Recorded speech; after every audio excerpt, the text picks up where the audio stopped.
look at siting, lighting and managing a permanent fixed campfire. So this is the permanent campfire that we have at the school I'm currently working at. As you can see, it has a stone boundary around the bottom. This is classed as the danger area, and the children know that they're not allowed close to the fire when it is lit or when it is getting put out.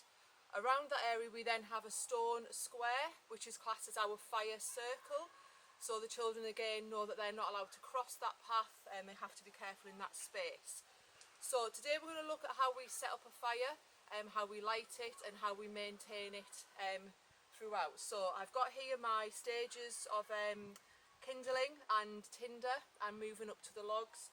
My water for extinguishing the fire if I need to whilst it is getting lit, and I've got my burns kit, my first aid kit in the bag, and I've got my glove gauntlets, hair's tied back, no clothes overhanging on the fire. So to start off, what we're going to do is we're going to take the thin pieces of kindling. Some of these are actually thinner than a pencil width, so these would almost be pushing on tinder, and we're going to look at a waffle effect. So we're going to waffle them on top of each other, and this is so you're thinking about your fire triangle. So to produce a fire you need three things. You need air, you need a source, which is going to be our wood, and you need the heat, which is going to come from the flint steel.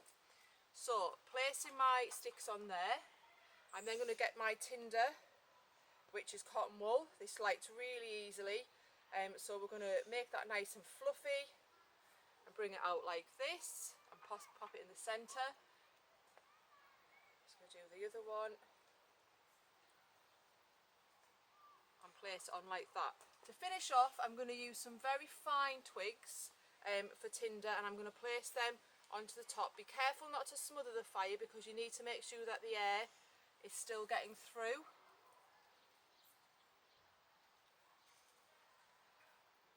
This is all about preparation, getting the correct amount of materials to light your fire. Okay, one knee down, one knee up so I don't fall into the fire.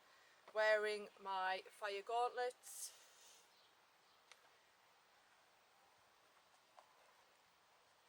I'm going to take my flint steel. I've got to make sure that there's nothing hanging down, nothing around the fire that might start or cause a fire, just whatever's, just have to focus on what's in here.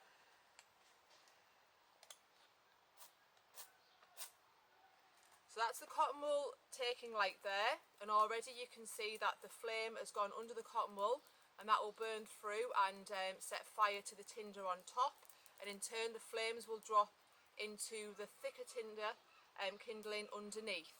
So that already has got a good flame going on.